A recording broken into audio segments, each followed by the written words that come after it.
Os voy a ir presentando al siguiente ponente, que es Mario Toboso. Mario Toboso nos trae una presentación titulada Paradigmas sobre diversidad funcional. Estoy segura de que va a ser un placer escucharle porque es un hombre que realmente sabe mucho del tema que va a tratar. Y bueno, a nivel de currículum, como es muy extenso, le he pedido a él que me diga un poco qué es lo que más le caracteriza. Y bueno, entendemos que lo más importante, lo que él más quiere relevar primero es su pertenencia al Foro de Vida Independiente desde el año 2007. Y luego, pues bueno, él es científico titular en el Instituto de Filosofía del Consejo Superior de Investigaciones Científicas, en el CSIC. Es doctor por la Universidad de Salamanca, tiene un máster en diseño para todos y accesibilidad universal a las tecnologías de la información, y sus líneas de investigación principalmente se están centrando en la intersección entre los Disability Studies y los estudios de ciencia, tecnología y sociedad, como marco para nuevos estudios sobre ciencia, tecnología y diversidad. Es una labor centrada especialmente en estudios sobre la diversidad funcional, el estudio de la discapacidad dentro del enfoque de capacidades y funcionamientos de Amartya Sen, y la accesibilidad y el diseño de entornos incluyentes como prácticas de innovación social ciudadana. Podríamos decir muchas más cosas, pero realmente pues creo que ya empezaríamos a quitarle tiempo a Mario, que es realmente de lo que se trata.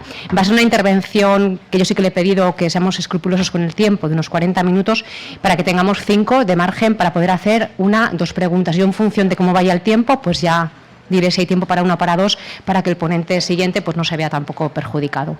Así que, sin más, Mario, cuando quieras. Pues muchas gracias, Laura. ¿Se me oye? Sí. Gracias por la presentación. La verdad es que yo te animé a que fuese mucho más breve, pero bueno, así son las cosas. Aparte de todas las cosas que has mencionado, pues soy miembro del Foro de Vida Independiente, efectivamente. Trabajo en el Instituto de Filosofía del CSIC y soy una persona con diversidad funcional visual, pues bastante intensa. Entonces, bueno, quiero dar las gracias a la organización del Congreso por haberme invitado, y este es el tema que... ¿Está bien? ¿Todo ok? Este es el tema acerca del cual os voy a hablar, y bueno, vamos a compartirlo, pues paradigmas de la diversidad funcional. ¿Con esto a qué me refiero? Bueno, pues son diferentes exploraciones que vengo haciendo, tanto solo como en compañía de otras personas dentro de proyectos de investigación, como por ejemplo ese que habéis reseñado en la parte inferior. Es un proyecto de investigación del Plan Nacional de Investigación, Desarrollo e Innovación, en el que estamos estudiando la incidencia del capacitismo en el proceso de implantación de la Convención en España. Acerca del capacitismo veremos un poquito más adelante en qué consiste este discurso. Y bueno, vistas estas cuestiones, pues pasamos a la cuestión de la discapacidad, ¿no?, por llamarla de alguna forma. Voy a describir lo que se ve en esta diapositiva. Es un simbolito, el símbolo habitual de la persona en silla de ruedas delante de una escalera. Lo describo para las personas que, como yo, tengáis déficit visual y bueno, pues os cueste ver estas diapositivas que voy a ir presentando. Entonces, bueno, esto que vemos aquí es una situación que implica 2 variables. Por un lado, el cuerpo de la persona, y por otro lado, el entorno en el que ese cuerpo está. Tradicionalmente, esto lo conocéis todos, o prácticamente lo vais a conocer. Es un poco la arqueología de los modelos y los discursos sobre la discapacidad, ¿no? Tradicionalmente, pues, nos hemos movido dentro de 2 modelos explicativos de lo que es la discapacidad y el trato a las personas con discapacidad. Y estos modelos han sido el modelo rehabilitador, que centra su atención en el cuerpo de la persona y, por lo tanto, considera que lo que debe hacerse es rehabilitar ese cuerpo. Y entonces, ahí está simbolizado como levantar a la persona de la silla de ruedas. Y por otro lado tenemos el modelo social, que se centra en las condiciones del entorno, como nos decía Juanjo en su presentación. Y bueno, pues lo que no se trata de rehabilitar tanto el cuerpo de la persona, sino de rehabilitar los entornos y hacerlos accesibles. Como discursos que son tanto el modelo médico como el modelo social, pues podemos identificar una serie de notas características en ellos que denomino prácticas y representaciones. prácticas son aquellas cosas que se hacen dentro de esos discursos y representaciones son aquellas imágenes que acerca de la discapacidad y de las personas con discapacidad se manejan dentro de tales discursos, ¿no? Si vamos al modelo médico, pues las prácticas ya han sido enunciadas en presentaciones anteriores. Serían fundamentalmente la medicalización, el trato paternalista, el supuesto conocimiento experto, la institucionalización y la rehabilitación de la persona. En cuanto a las representaciones que emplea que se formarían parte del discurso del modelo médico, pues tenemos la idea de enfermedad, la idea de dependencia, la persona como paciente, como objeto de atención médica y la deficiencia como una atribución orgánica. En lo tocante al modelo social, considerado igualmente como un discurso acerca de la discapacidad y de las personas con discapacidad, pues tenemos las prácticas prácticamente las opuestas de las del modelo médico: la desmedicalización, la apuesta por la vida independiente, las prácticas emancipadoras, la desinstitucionalización y la rehabilitación de la sociedad en vez de la rehabilitación de la persona. Y en cuanto a las representaciones, pues tenemos la noción de capacidad en lugar de enfermedad, la de autonomía en lugar de dependencia, persona en lugar de paciente, sujeto de derechos civiles en lugar de objeto de atención médica, y una idea muy importante que es la idea de la discapacidad como una construcción social, a la cual me voy a referir ahora, y que es una de las ideas fundamentales del modelo social, una de las ideas importantes. Porque, claro, esta idea es importante, la discapacidad es una construcción social, pero yo pienso que lo que se le olvidó, o la idea que se le pasó por alto al modelo social, o que no profundizó lo suficiente en la idea de que la discapacidad es una construcción social, es que la capacidad necesariamente también es una construcción social. Lo vemos aquí expresado. Las capacidades, bueno, se refieren a las disposiciones del cuerpo en relación dinámica con los entornos dentro de los cuales nos desenvolvemos habitualmente. Y estas capacidades están condicionadas por nuestra constitución orgánica, tanto como por las características del contexto en el que nos desenvolvemos. De modo que toda capacidad se realiza, podemos decir, en un contexto sociocultural que la define, la determina y la hace posible. Y en este sentido es en el que decía que las capacidades también se construyen socialmente. Lo que nosotros somos capaces de hacer en nuestra sociedad, en nuestro contexto sociocultural, es diferente de lo que otras personas en otros contextos socioculturales determinan como capacidades valorables, digámoslo así. Valorables en términos de normativas, porque esas capacidades que se construyen socialmente, como decía, no solo son construcción social, sino que se erigen también en criterio de normalidad. Por ejemplo, pues desplazarse sobre las piernas, leer con los ojos, comunicarnos oralmente. Son capacidades que terminan dirigiéndose en criterios de normalidad al que deben adaptarse los cuerpos y también los entornos. De hecho, una idea que me parece muy, muy relevante es que ese conjunto de capacidades no se limita, digamos, a ser una atribución al cuerpo, sino que se expresa, como digo aquí, material y simbólicamente, en forma de entornos, cuestionarios, clasificaciones, prácticas, representaciones y actitudes capacitistas. Capacitistas porque precisamente están basadas en esa construcción social de un sistema de capacidades. Con ello llegamos al discurso del capacitismo o la mirada capacitista, que también se puede ser. La mirada capacitista podemos entenderla como la mirada sobre el cuerpo a través de esa construcción social de un conjunto de capacidades que estimamos normativo, es decir, las capacidades que deben tener todos los cuerpos. Si miramos el cuerpo a través de esa mirada, digamos que estamos incurriendo en un discurso capacitista. Por lo tanto, como digo aquí, el primer paso para incurrir en esa mirada capacitista sería suponer un conjunto normativo de capacidades inherentes al cuerpo. Es decir, que no dependan del entorno, sino que sean inherentes al cuerpo. La mirada capacitista, como tal, es un discurso que se basa en representaciones, prácticas, valores y entornos que participan en la producción y en la reproducción de ese conjunto privilegiado, es decir, socialmente valorado, de capacidades como norma y criterio de normalidad.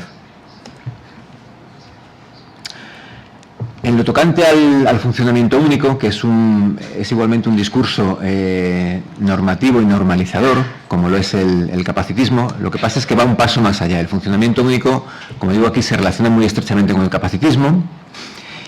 Es un discurso normativo y normalizador, pero va más allá, como digo. Considera que el conjunto normativo de capacidades que sirve de base al capacitismo es la única alternativa posible de funcionamiento. Es decir, no se conforma como el capacitismo con decir hay conjuntos normativos de capacidades, sino que dice solo hay un conjunto normativo de capacidades y de acuerdo con ese conjunto normativo es de acuerdo con el cual debemos funcionar, ¿no? las personas. Os presento aquí algunas imágenes que me parecen representativas de un discurso capacitista. Voy a intentar describirla. En ella se ve pues a un muchacho en una silla de ruedas manual, empujándola con los brazos en las ruedas, con la cara como fatigada, como si le estuviese costando desplazarse, y está junto a una pared, y en esa pared se proyecta su sombra, pero no su sombra como una persona en silla de ruedas, sino como una persona de pie y con los brazos levantados, como en actitud de alegría. Fijaos que los brazos ya no están en las ruedas, los brazos están en el aire, como diciendo, en una actitud de liberación. Describo esta imagen, como digo, para las personas que tengáis dificultades para verlo. Me parece que es muy representativa del capacitismo. Esta imagen tuvo un premio en un concurso, me parece, de la UNESCO, ¿no? Un concurso sobre discapacidad, inclusión y estas cosas, aunque la mía, la verdad, me parece muy poco inclusiva. Os presento la siguiente, que también es una imagen premiada. Esta ya me parece terrible. Os la voy a describir también. Se ve una muchacha en silla de ruedas, de espaldas, es decir, no le vemos la cara, con los brazos caídos sobre las piernas, y frente a ella vemos un espejo. Y en el espejo esta muchacha se proyecta sin silla de ruedas, se proyecta ya de pie y embarazada, y tocando su vientre. Y vemos su cara en el espejo, no vemos la cara de la muchacha realmente. El ambiente, como podéis ver, el paisaje es un paisaje en el que a mí nunca me gustaría estar, no me gustaría pasear por ese paisaje, porque puedes encontrar cualquier cosa. Es un paisaje lóbrego, la fotografía es en blanco y negro, es agreste, no hay nadie, y hay unos nubarrones de tormenta impresionantes. La fotografía se llama Reflejo de mi deseo. Entonces, claro, y esta fotografía, como pone ahí, es de un fotógrafo, Andrés Derqui Romero, segundo premio en el primer concurso de fotografía Generosidad de la Fundación Cermi Mujeres, del año 2016. No sé, a mí me resulta muy perturbadora esta fotografía, la verdad. Y la traigo aquí en unión del anterior, pues como ejemplos de cómo el capacitismo se nos cuela en los imaginarios, cómo se nos cuela en las imágenes. Y cómo luego se vende como de manera amable, ¿no? Reflejo de mi deseo. Pues, reflejo de mi deseo, pues no sé, pues habrá que pensar las cosas un poquito más, ¿no? Entonces, bueno, venimos viendo estos discursos, el capacitismo, el funcionamiento único, y yo creo que son discursos que se oponen a uno que nos resulta quizá más familiar, más amable, más apetecible, más deseable, que es la diversidad funcional, que también es un discurso. Entonces, bueno, pues aquí tenéis a los proponentes muchos los conocéis, de este concepto. Son Manuel Lobato y Javier Romañac, quienes en el año 2005 pues lanzan este escrito, para mí revolucionario, titulado Diversidad funcional, nuevo término para la lucha por la dignidad en la diversidad del ser humano, y que sometieron a debate dentro del Foro de Vida Independiente. Y desde el año 2005 pues la verdad es que el término va creciendo. No el término, no voy a decir término, voy a decir concepto, porque no es un término, es un concepto, es una idea. La idea va creciendo en su uso, aunque bien es cierto que también hay un uso político como término, pero bueno, esa es otra historia. Yo estoy más interesado en la idea, en el concepto, en el discurso que hay en torno a la diversidad funcional. Entonces, bueno, pues aquí están Manuel y Javier, en 2005 escriben ese artículo.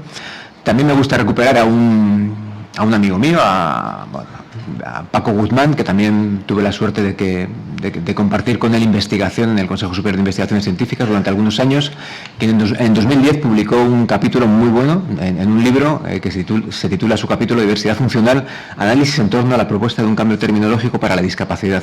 Es un libro un capítulo realmente recomendable, lo podéis encontrar en internet haciendo la búsqueda, está en el repositorio digital del CSIC, pues ahí está este capítulo, que yo creo que es muy, muy interesante.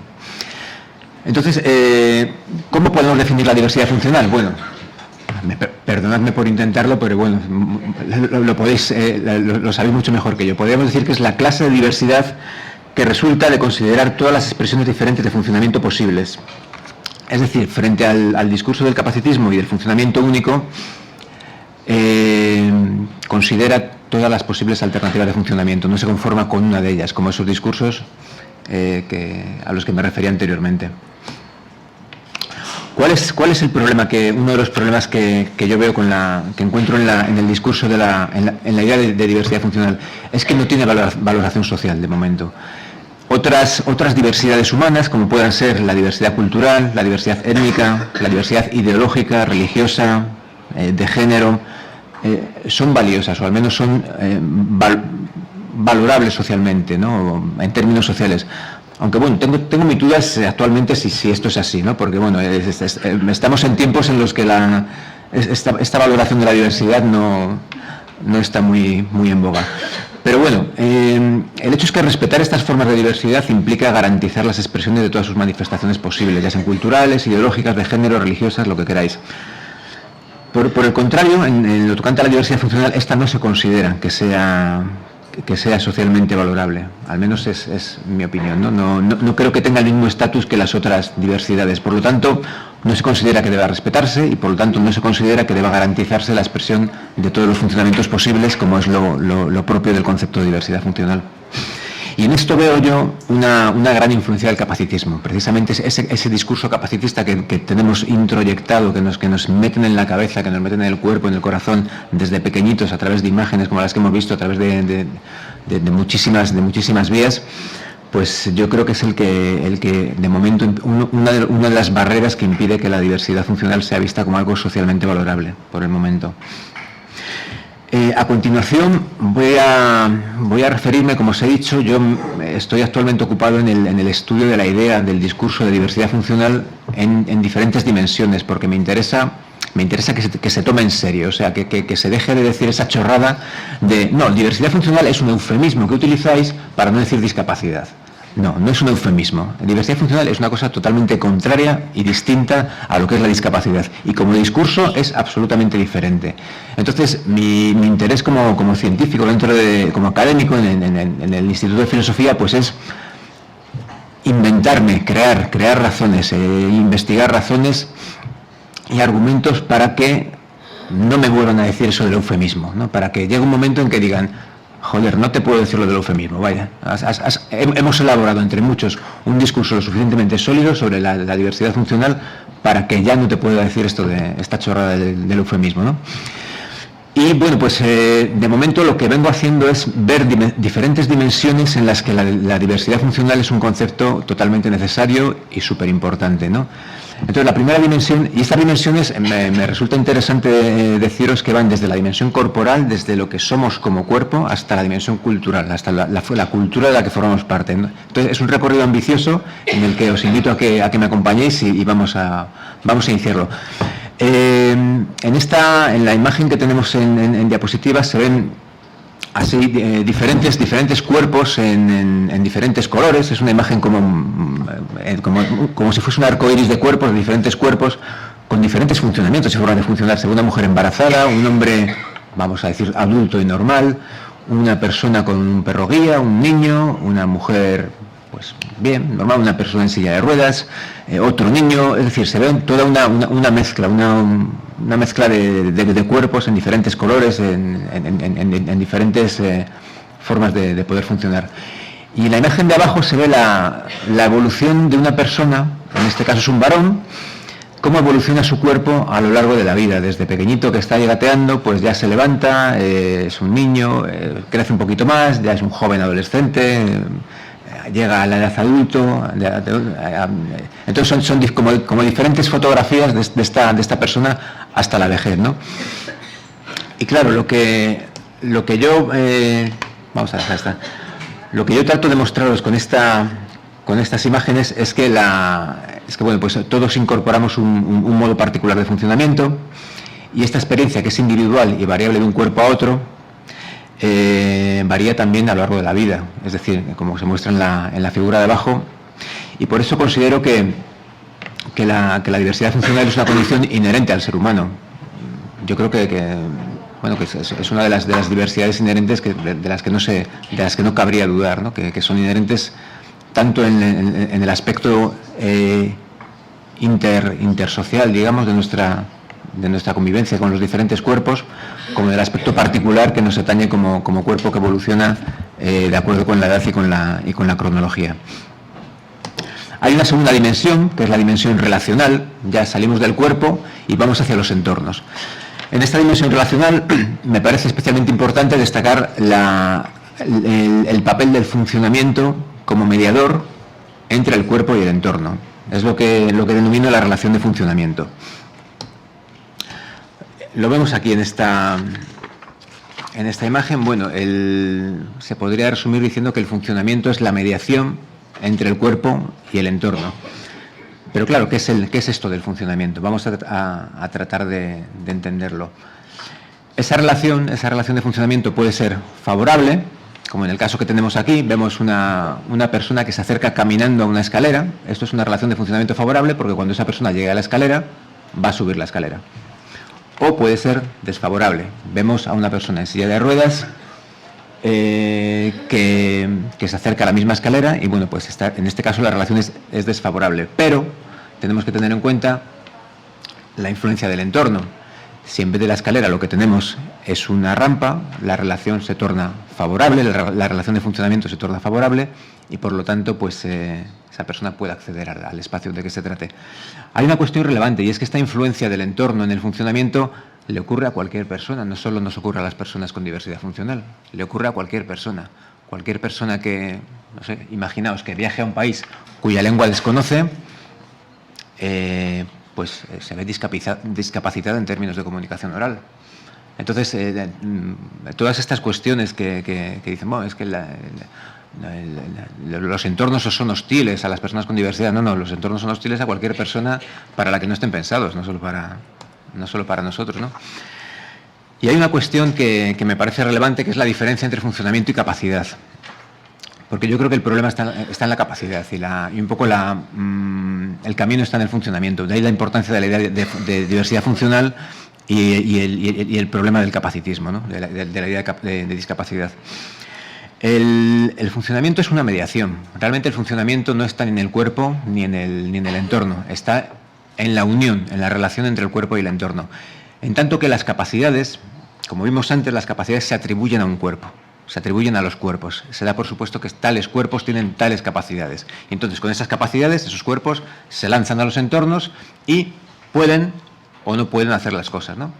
De ahí que se formulen preguntas como: ¿es usted capaz de subir una escalera, por ejemplo? Habrá personas que, bajo esa atribución de capacidades, pues puedan responder afirmativamente, y otras personas que digan, pues, si me lo plantea usted en términos de capacidad, yo no soy capaz de subir esa escalera. Pero claro, el problema de la capacidad, de esta atribución de capacidades al cuerpo, es que si volvemos a la idea de diversidad funcional y nos fijamos en todos esos cuerpos que veíamos en una diapositiva anterior, pues cuando pensamos las cosas en términos de capacidad, claro, muchos de esos cuerpos no van a encajar en ese discurso de la capacidad. Y entonces van a ser cuerpos con discapacidad. Y me resulta interesante esta cuestión porque yo creo que marca una diferencia entre lo que es en cómo la diversidad funcional y la discapacidad son cosas distintas, ¿no? Porque lo que teníamos inicialmente como diversidad funcional, que era una representación, que era esto de aquí, cuando introducimos esa exigencia de que los cuerpos tengan unas capacidades inherentes, tal, pues resulta que se nos pierde la diversidad funcional. Entonces, imponer capacidades, imponer esa normatividad de las capacidades, lo que hace es ir en contra de la diversidad funcional. Y por eso me parece una idea que hay que combatir, digamos, la idea de capacidad.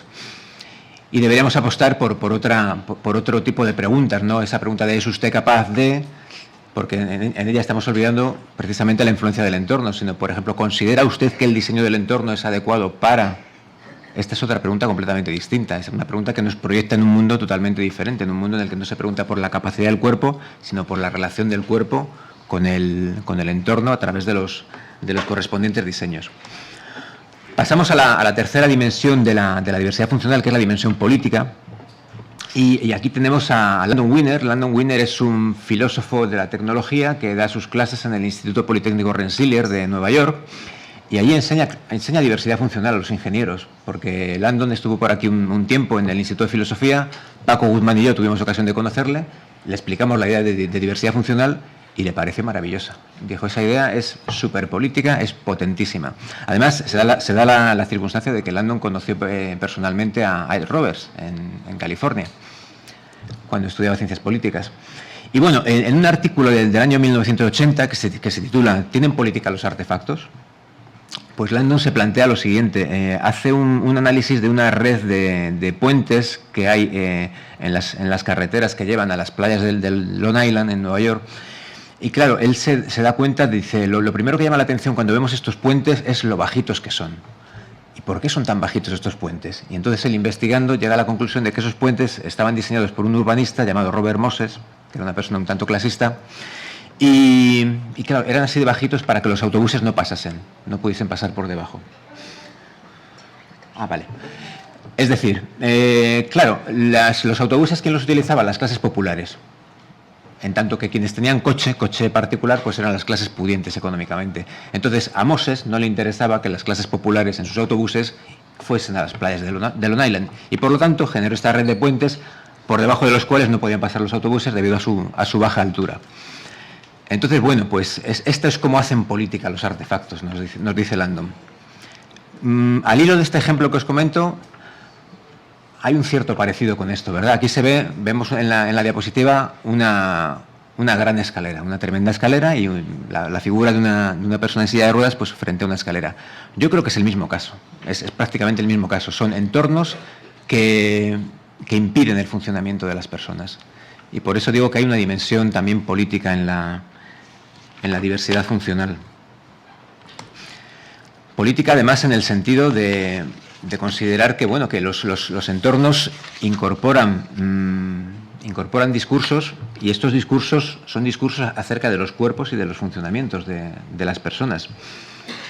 Y tales discursos están basados fundamentalmente con frecuencia suelen ser discursos excluyentes, y están basados, en mi opinión, en las ideologías que veíamos antes del capacitismo y del funcionamiento único.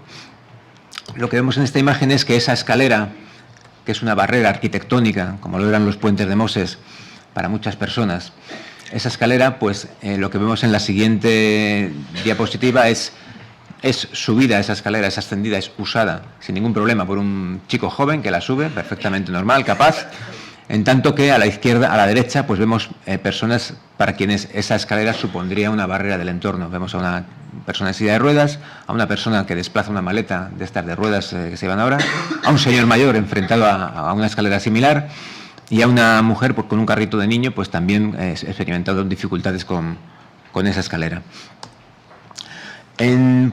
Por suerte, esos diseños normativos para la persona estándar o para ciertas clases o simplemente para ciertos tipos de funcionamientos o de capacidades han ido cambiando. Con las reivindicaciones de accesibilidad a lo largo del tiempo hemos pasado de esos diseños normativos al diseño universal para todas las personas, pero claro, el diseño universal es un ideal regulativo, es un ideal que debe guiar las prácticas de diseño, pero que no puede atender todas las necesidades de funcionamiento. Por lo tanto, en la actualidad se están explorando diseños bueno, pues que flexibilicen incluso el diseño universal, como puedan ser los diseños desde la diversidad o lo que también se llaman diseños abiertos. La siguiente dimensión que establezco en el concepto de diversidad funcional o en la idea de diversidad funcional es una dimensión ética. Una dimensión ética que tiene que ver con valores. En esta dimensión lo que hacemos es transitar de la política a la ética. Es decir, de las prácticas a los valores. ¿Por qué? Porque me parece muy importante una cosa que os decía antes, poner en valor la diversidad funcional. Eso es fundamental. Y eso es una misión ética. La realización de valores tiene que ver con la ética. Y la introducción de nuevos valores en la sociedad concierne a un comportamiento ético y a prácticas éticas. Y no solo la diversidad funcional, otros valores que también debemos reivindicar, como la no discriminación, la igualdad de oportunidades, la accesibilidad, en general todos los principios en los que se basa la Convención, yo creo que son valores que desde esta perspectiva ética, desde esta dimensión ética de la diversidad funcional, pues debemos hacer lo posible por llegar a realizarlos en la sociedad. Perdón, un momentito.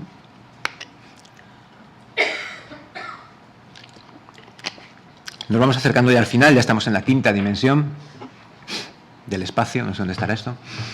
Esta quinta dimensión es lo que llama la dimensión social y tiene que ver con cómo la diversidad funcional se relaciona de manera muy estrecha con el enfoque de capacidades y funcionamientos de Amartya Sen. Amartya Sen es un economista indio, premio Nobel de Economía, y bueno, pues conectando un poco con la idea de ética, se le cataloga como la persona que introdujo o que ha introducido algo de ética en la economía. Entonces, bueno, su enfoque de capacidades y funcionamientos yo creo que tiene mucho que ver con la idea de diversidad funcional. Él, cuando habla de capacidades, dice que es una palabra que no le gusta. De hecho, capacidades en ese enfoque no es ability, es capability. No se habla de ability, sino de capability, con lo cual se le da otra dimensión al concepto de capacidad. Y bueno, pues el enfoque de Amartya Sen básicamente es un enfoque pues que trata de evaluar la calidad de vida y el bienestar de los seres humanos en diferentes culturas.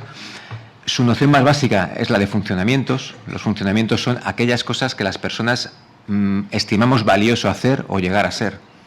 Y esto, nos dice Amartya Sen, esto depende de la cultura, depende de la persona, depende de muchísimas cosas. Pero claro, es importante que para que podamos lograr esos funcionamientos, pues tengamos la libertad de conseguirlo.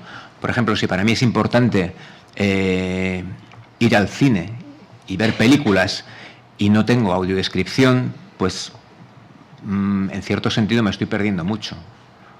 Tiene que ver con mi funcionamiento, no se ve del todo, es un funcionamiento que yo valoro, no se ve del todo realizado, con lo cual la capacidad, la capability en ese sentido estaría mermada. La capacidad, en el sentido de Amartya Sen, tiene que ver con las oportunidades que tenemos las personas para realizar y llevar a cabo los diferentes funcionamientos.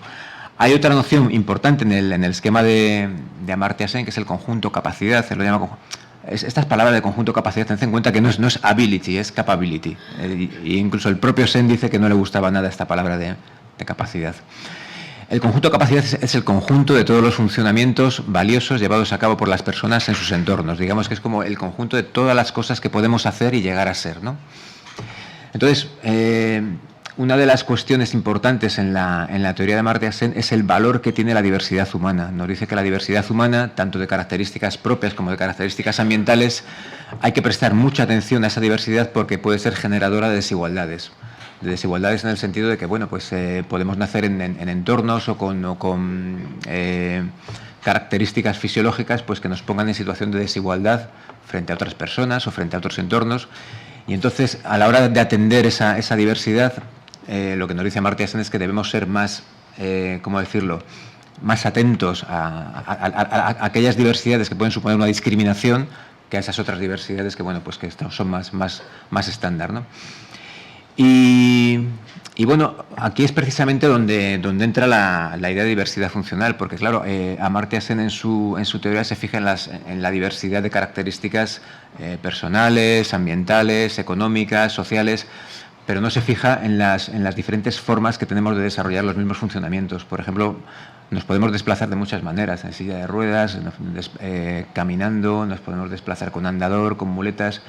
Entonces, estas diferentes formas, esta diversidad en la realización de un mismo funcionamiento no es tenida en cuenta por Sen en su esquema.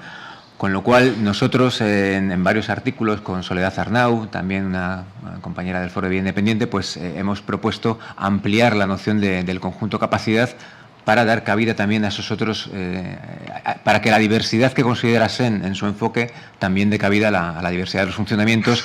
Y esa diversidad de los funcionamientos es lo que nos conecta directamente con la idea de diversidad funcional propuesta por Manuel Lobato y por Javier Romañac. Y ya llegamos finalmente a la sexta dimensión. Daos cuenta que hemos ido de la dimensión corporal a una dimensión relacional con los entornos, a una dimensión política, a una dimensión ética, a una dimensión social y por fin llegamos a la dimensión cultural. En esta dimensión cultural, ¿qué nos encontramos? Nos encontramos que cada persona y cada grupo aportan sus conjuntos de funcionamientos en los diferentes entornos. Es decir, nuestra forma de funcionar no es únicamente nuestra, no nos la llevamos con nosotros, sino que de alguna forma la podemos donar a los entornos, la podemos dejar en los entornos en forma de cómo hacemos las cosas, de qué requerimos para hacer las cosas, en forma de cultura material, en forma de muchas cosas, ¿no?